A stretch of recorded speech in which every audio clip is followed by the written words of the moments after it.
जय बाबा स्वामी। आज के ग्रंथ पठन की शुरुआत हम गुरु आवाहन से करेंगे। ओम गुरुर्ब्रह्मा गुरुर्विष्णु गुरुर्देवो महेश्वराय गुरुर्साक्षात् परम ब्रह्मा तस्मै श्री गुरुवे नमः। तस्मै श्री गुरुवे नमः। तस्मै श्री गुरुवे नमः। ओम श्री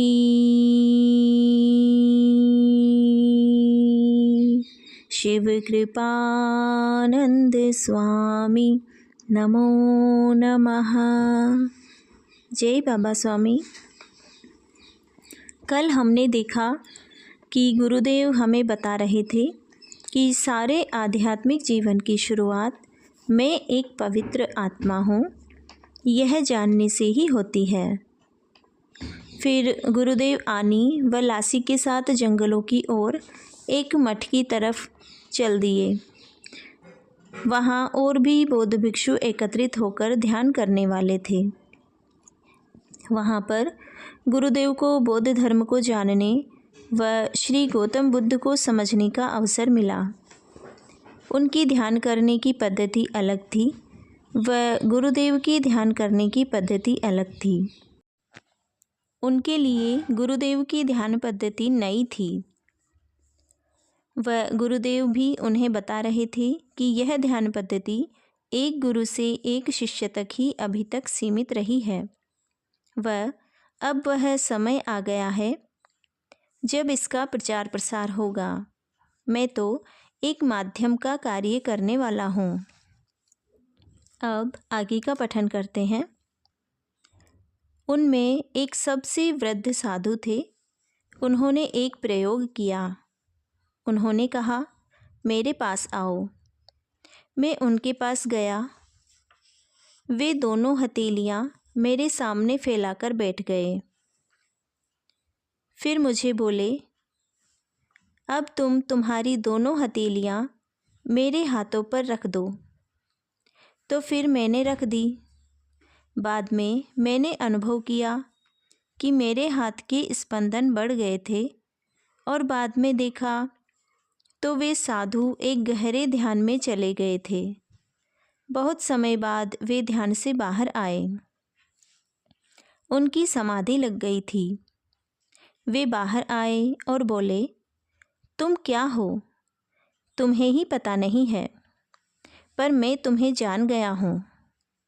तुम संपूर्ण जागृत पुरुष हो। तुम वह कपूर हो जो जलने के लिए तैयार है। बस चिंगारी भर की आवश्यकता है। मैं तुम्हारा इतिहास जान गया हूँ। यह जन्म तुम्हारे पिछले सब जन्मों के फल के समान है। इस जीवन में ही तुम पूर्णत्व को प्राप्त करने वाले हो। संपूर्ण प्राप्त तभी होगा जब इस ज्ञान को बांटने की तुम्हारी इच्छा पूर्ण होगी। वह कार्य होने ही वाला है और इसीलिए यह पवित्र शुद्ध इच्छा तुम्हारे भीतर निर्मित होने वाली है। इन शक्तियों को बांटने का मार्ग पता नहीं, कोई तो मार्ग होगा ही, कोई तो उद्देश्य होगा ही। बिना पवित्र उद्देश्य के कार्य नहीं हो सकता है। वह उद्देश्य जब तक प्राप्त नहीं होता तब तक कार्य भी संपन्न नहीं होगा। किसी बड़े महान उद्देश्य की तैयारी है, पर उद्देश्य क्या है वह समय आने पर ही पता चल पाएगा। उन्होंने बाद में मेरे दोनों साथियों आनी और लासी के प्रति आभार व्यक्त किया। आप दोनों के कारण ही इस महान विभूति के दर्शन हमें हो सके। ये दोनों भी आश्चर्यचकित हो गए थे। बाद में वे बोले कि आप हमें कुछ अलग ही लग रहे थे और आपके पास रहना हमें अच्छा लगता था, पर क्यों वह हमको ही पता नहीं था। उन्होंने कहा, इतना विस्तृत रूप से आपने कभी बताया ही नहीं था। मैंने कहा, वास्तव में मैं सालों अकेला ही रहा हूँ, समाज में भी अकेला ही रहा हूँ, इसलिए किसी से ज़्यादा बातें करना मुझे अच्छा नहीं लगता। मुझे अब अभ्यास नहीं रहा और यहाँ पर ज़्यादा बातें अपने आप ही निकल गई। मुझे आज ऐसा अनुभव आया कि अगर सामने वाला ग्रहण करने की क्षमता रखता है तो मेरे अंदर से सहज रूप से ही निकलने लग जाता है। कैसे निकलता है वह मालूम नहीं। वैसे मैं मुख दुर्बल व्यक्ति हूँ, यानी मुझे अच्छे से बात करना नहीं आता है और बोलने में भी अटक अटक कर बोलता हूँ। बोलना न आना मेरी कमजोरी है। मेरे कंठ में ही कुछ कमजोरी है कि मेरे मुँह से आवाज़ ठीक से निकलती ही नहीं है। क्या करूँ? वे दोनों हंसने लग गए। बोले, तब तो बड़े ज़ोर ज़ोर से बोल रहे थे। मैंने कहा, नहीं, कोई बुलवा रहा था और कोई सुनना चाहता था। लासी थोड़ी जिज्ञासु प्रवृत्ति के थे। वे बोले, कैसे हुआ होगा ना? उस समय तो ऐसे लग रहा था कि मानो एक बांध पर पानी रोका गया है और बाद में बांध के दरवाजे एक साथ खोल दिए हो और फिर पानी तेज बहाव के साथ बाहर निकल रहा हो। फिर वे अपने बारे में बताने लग गए। मैं भी बचपन से ऐसा ही हूँ। मुझे भी व्यवस्थित रूप से बोलना नहीं आता है। बचपन में स्कूल में सहपाठी भी मुझे चिढ़ाते थे। मैं मस्ती खूब करता था, पर मुझे बोलना ठीक से नहीं आता था। मेरे घर के लोगों ने बाद में मुझे साधु बनाने का निर्णय लिया और मुझे बचपन से ऐसा ही वातावरण दिया और मैं भिक्षु बन गया। मेरी माँ की बहुत इच्छा थी कि मैं भिक्षु बनूं, पर मैं तो इंजीनियर बनना चाहता था। मनुष्य का क्या रहता है ना कि वह बनना क्या चाहता है और बन क्या जाता है, तो अपनी वह इच्छा फिर चली जाती होगी क्या? क्या होता होगा इच्छा का?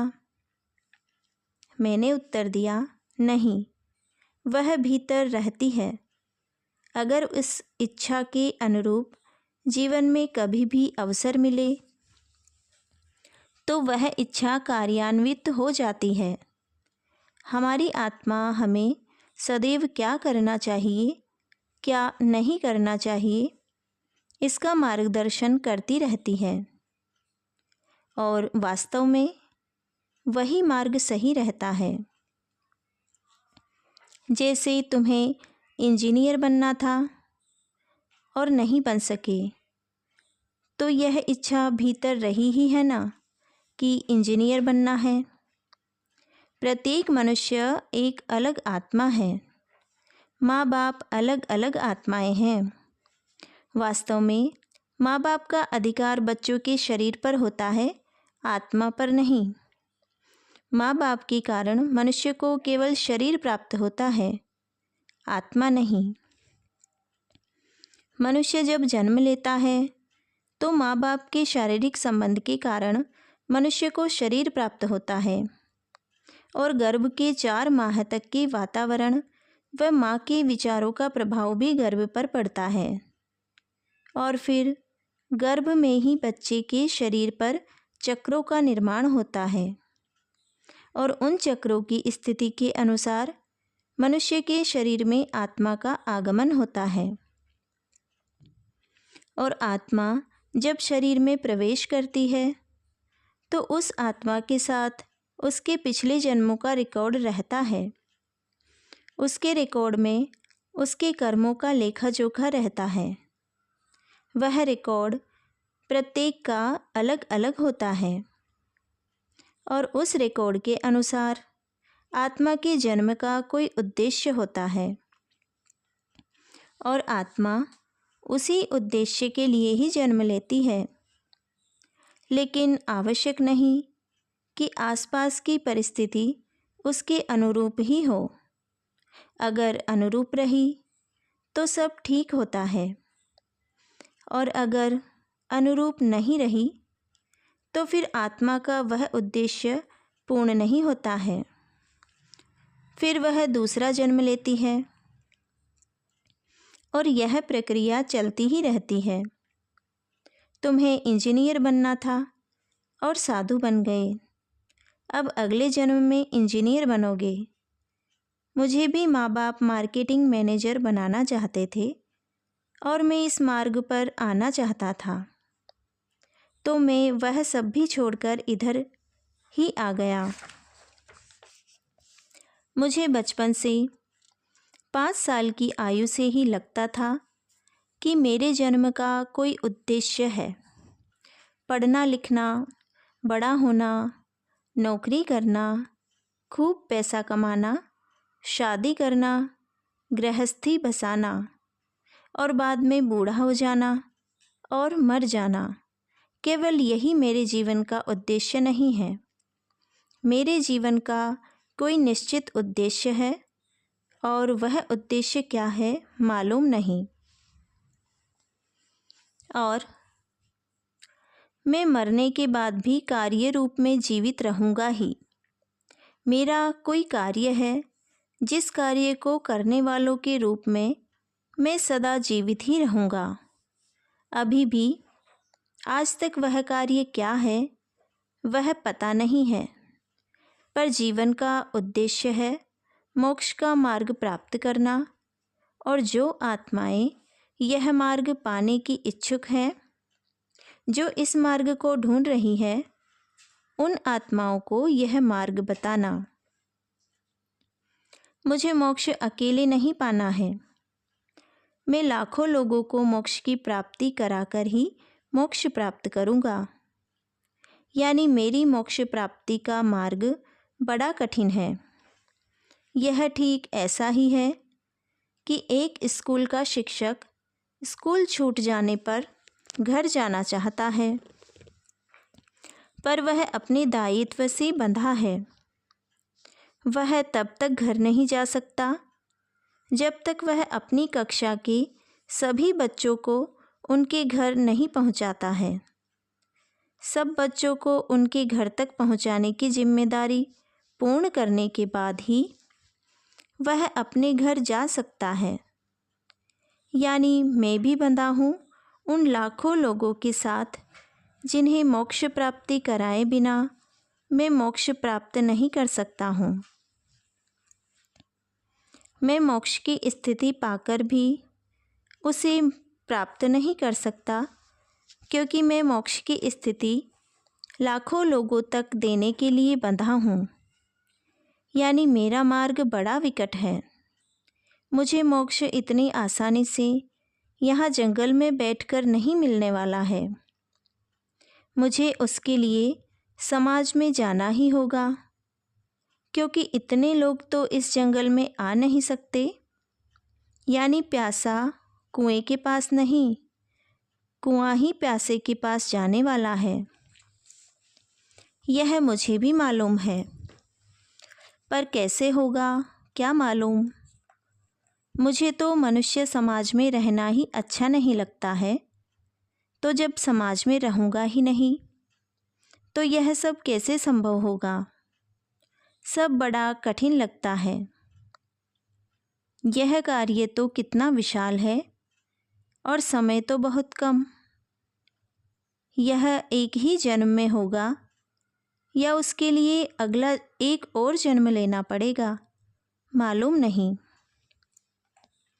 तुम इंजीनियर होने के लिए जन्म लेना और मैं मोक्ष का मार्ग लाखों लोगों को बताने के लिए जन्म लूँगा। ऐसा ही लगता है। और हम दोनों मिलकर हंसने लग गए। लासी जब हंसता था तो बहुत ही प्यारा सा अबोध बच्चे जैसा हंसता था। उसकी सुंदर दांतों की पंक्तियाँ साफ दिखती थी। उसके दांत भी बड़े सुंदर थे। वह भी बड़ा सुंदर था और मासूम था। मुझे उस पर दया आ रही थी। बेचारा बनना क्या चाहता था और बन क्या गया। मैंने मेरे निर्णय पर गर्व महसूस किया कि कम से कम मैंने तो वह निर्णय लिया जो मेरी आत्मा ने मुझे बताया था। और आज इस जंगल में भी मैं खुश हूँ, क्योंकि मैं वही हूँ जहाँ मैं होना चाहता हूँ।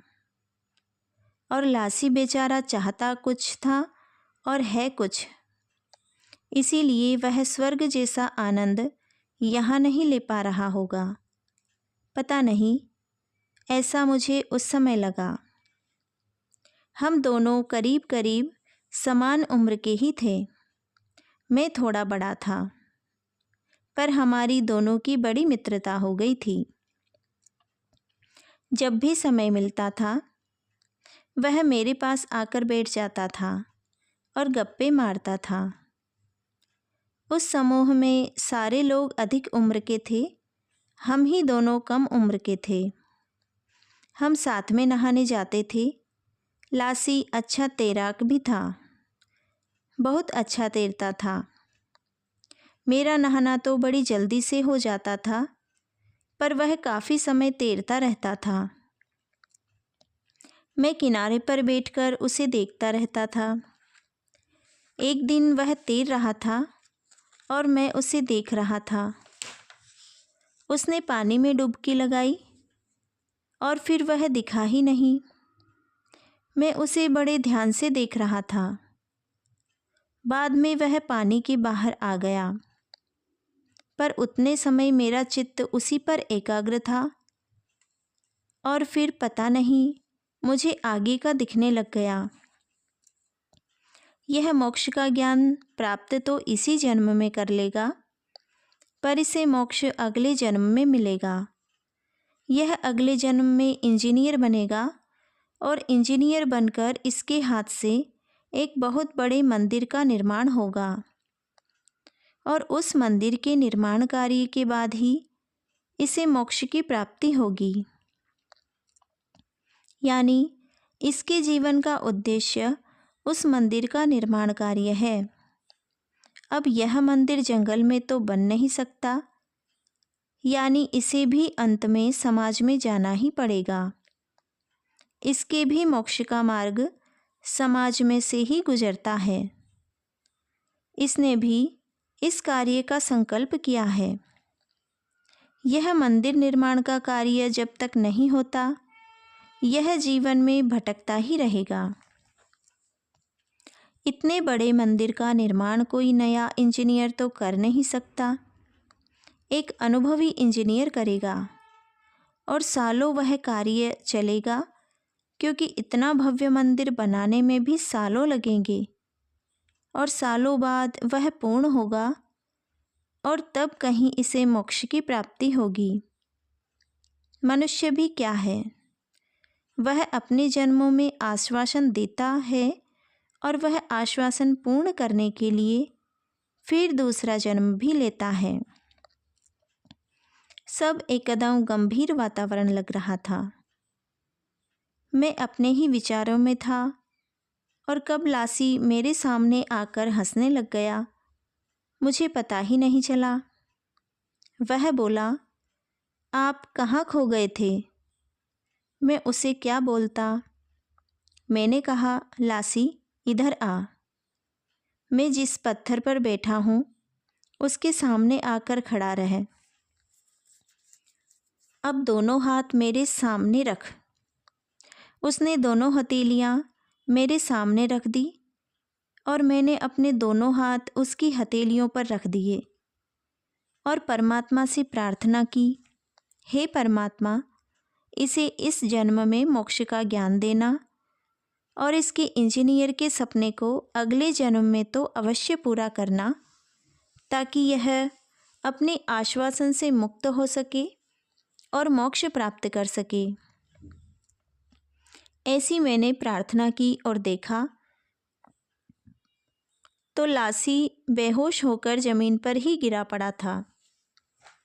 फिर मैंने नदी से पानी लाया, उस पर छिड़का,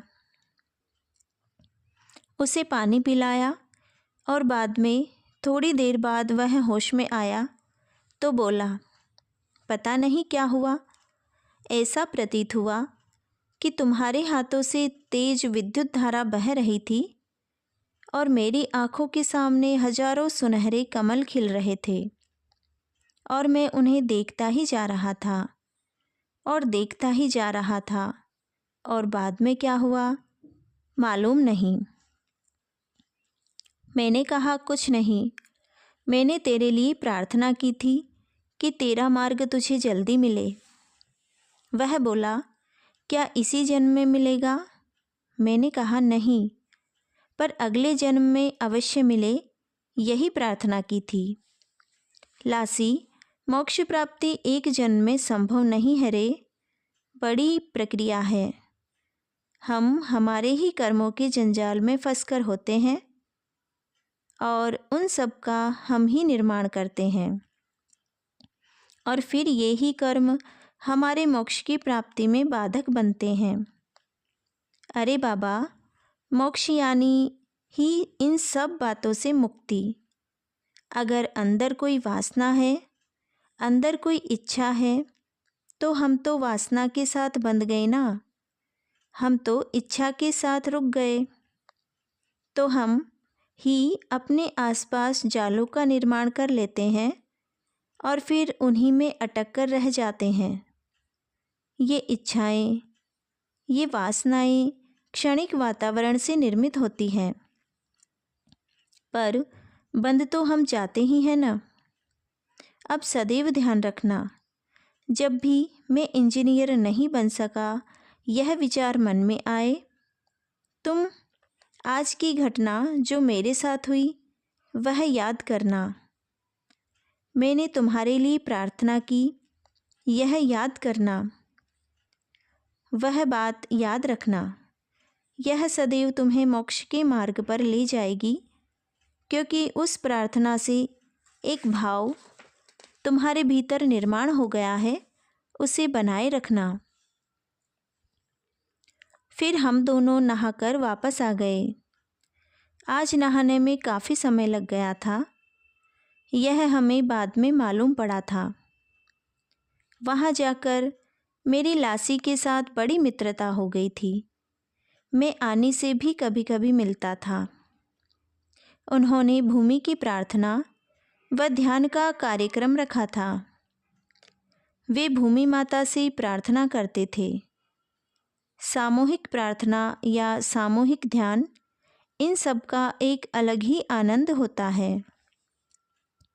एक निश्चित स्थान पर एक निश्चित अंतर रखकर सब एक ही दिशा में मुँह करके बैठते थे और बाद में प्रार्थना व ध्यान करते थे, तो बड़ी आत्मिक शांति का अनुभव होता था और ध्यान बड़ा अच्छा लगता था और बड़ी जल्दी से लग जाता था और काफ़ी समय तक टिका रहता था। और इसका कारण यह था कि प्रत्येक मनुष्य का आभा मंडल प्रत्येक मनुष्य के आभा मंडल से जुड़ा हुआ होता था और सभी लोग शरीर के आभा मंडल से जुड़े होने के कारण उनमें एक प्रकार की आत्मीयता निर्मित हो जाती थी और इसी कारण चित्त की भी सामूहिकता हो जाती थी और सामूहिक चित्त तो बड़ा सशक्त चित्त हो जाता है। और फिर ऐसे सशक्त चित्त से जब कभी कोई प्रार्थना सामूहिकता में करते थे तो उसका बहुत ही आनंद आता था और हम सब एकत्र नहीं रहते थे, सब अलग अलग रहते थे। इसलिए ऐसा सामूहिक ध्यान हमारे लिए विशेष था। सामूहिकता में किए गए ध्यान का महत्व इसलिए भी अधिक है क्योंकि चित्त की सामूहिकता के कारण बाहरी वातावरण का बाहरी विचारों का प्रभाव ध्यान करने वालों पर नहीं होता है। या एक व्यक्ति के ध्यान करने बैठने से विचार आ सकते हैं, पर अनेक व्यक्ति ध्यान करने के लिए बैठे हो तो विचार बिल्कुल नहीं आएंगे। सामूहिक ध्यान में पाना व देना, ये दोनों ही क्रियाएं अनायास ही होती रहती है। यानी जिस साधक की स्थिति अच्छी है वह आध्यात्मिक शक्तियाँ प्राप्त करेगा और आसपास वालों को दे देगा। वे उनको दान करेगा जो ठीक से ध्यान नहीं कर पा रहे हैं।